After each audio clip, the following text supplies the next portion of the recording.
Fun Facts presents the 1961 Chevrolet Impala SS 409. Here's a classic muscle car from way back when. It was the third generation for the Impala, and the production for the third generation running from 1961 through 1964. If you're excited, I'm excited, and let's get started now. A little bit of history in the origin.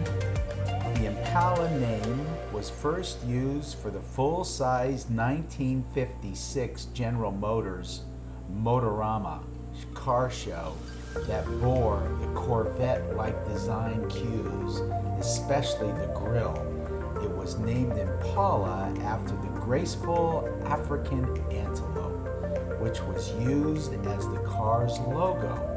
Painted emerald green metallic with a white interior, the Impala concept car featured hardtop styling. Design team, along with designers from Pontiac, started to establish basic packaging and dimensions for their shared 1958 General Motors A body in June. The first styling sketch that directly influenced the finished Chevrolet automobile was seen by General Motors styling Vice President Harley Earl in October, and 7 months later, the basic design was developed. In 1958, GM was promoting their 50th year of production.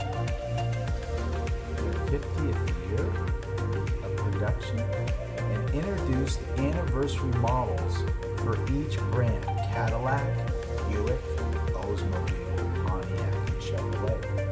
The 1958 models shared a common appearance on the top models for each brand: Cadillac Eldorado Seville, Buick Limited Riviera, Oldsmobile Starfire 98, the Pontiac Bonneville Catalina, and the Chevrolet Bel Air Impala. The Impala was introduced for the 1958 model year as top-of-the-line Bel Air two-door hardtops and convertibles. From the windshield, pillar, reward, and the 1958 Bel Air Impala differed structurally from the low-priced Chevrolet models. Hardtops had a slightly shorter greenhouse and a longer rear deck, and the wheelbase of the Impala was longer than the lower-priced models, although the overall length was identical. The second generation, this was an economy move for the 1959 Chevrolet Impala, was redesigned to share body shells with lower-end Buick Oldsmobiles and Pontiacs. Using a new X-frame chassis, the roof line was 3 inches lower, bodies were 2 inches wider, and the wheelbase was 1.5 inches longer. The Impala became a separate series, adding a 4-door hardtop and a 4-door sedan, and a 2-door sport coupe and convertible. Sport coupes featured a shortened roofline and a wrap-over back window. The standard engine was an inline 6, while the base V8 was the carryover of a 283 cubic inch 4.6 liter at 185 horsepower. Optional were a 283 cubic inch with 290 horsepower and a 348 cubic inch 5.7 liter, 335 horsepower.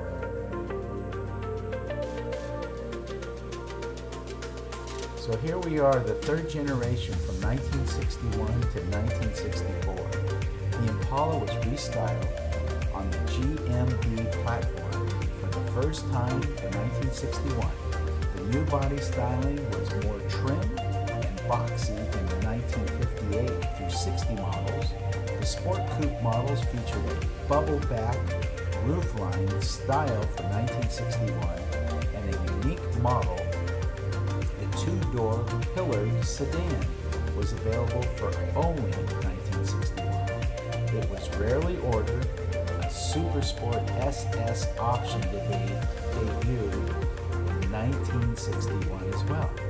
This was also the last year that the top station wagon model would have the Nomad name. Power brakes were only an additional $43.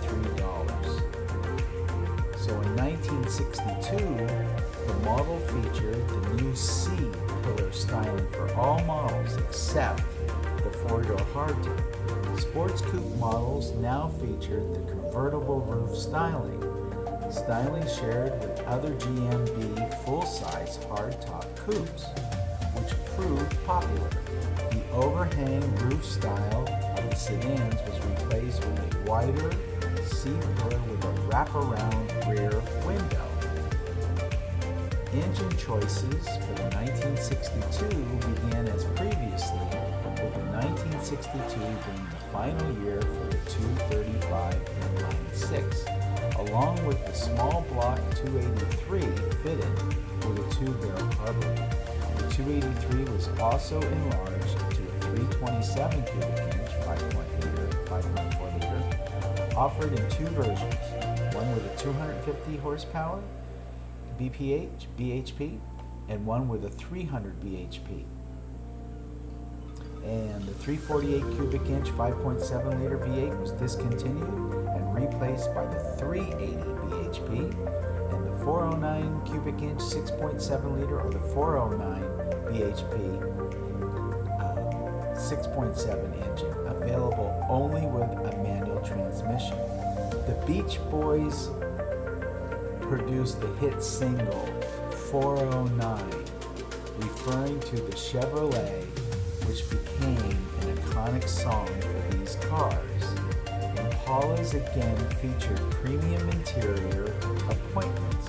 Plusher seats could be done by the dealerships on a customer request, and more chrome trim outside. Who wouldn't want that?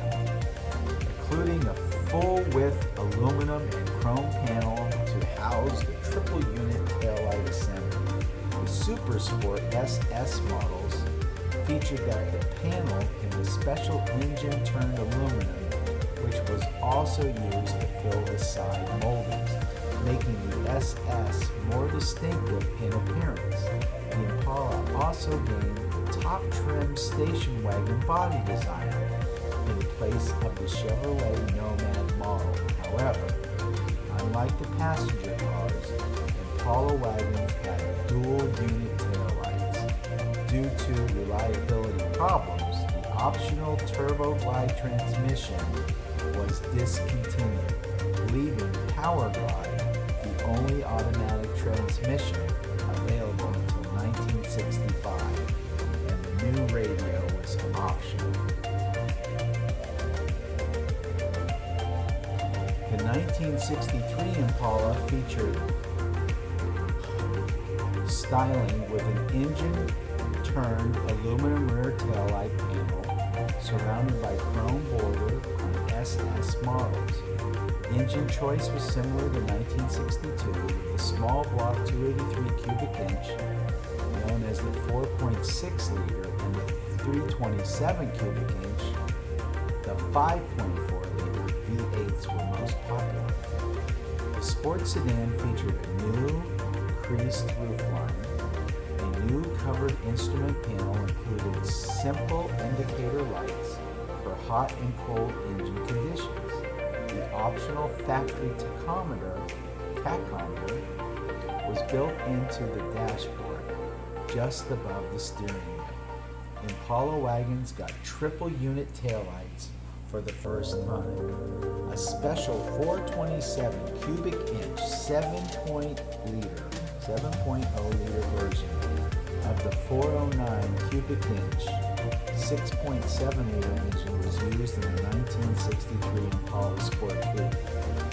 Ordered under Chevrolet Regular Production Option RPO Z11, this was a special package created for drag racers and NASCAR and included a 427 with aluminum body parts and cowl induction airtake system. The aluminum body parts were fabricated in Flint, Michigan at a facility known as the GM Flint metal center. Unlike later, the second generation 427 was based on the W Series 409 engine, but with a longer 3.65-inch 93mm stroke. A high-rise two-piece aluminum intake manifold and dual carburetor fed the 13.51 compression ratio to produce 430 horsepower at 575 foot-pounds of torque. 50 RPO Z11 cars were produced at the Flint GM plant. I could keep reading, but I'd only probably bore you more and more, and the video is getting a little bit too long. So if you found yourself this far into the video, I'd like to thank you for taking the time out of your day. And if you like our video, please give us a thumbs up. It really does help our channel. And if you like our channel, please subscribe, because we're going to be doing all the muscle cars, the hybrid cars, the supercars, the sports cars, autoramas, custom cars, and hot rods. A little bit of everything for everybody. We'd like to thank you again. We wish you a great day, and always, always, always take care.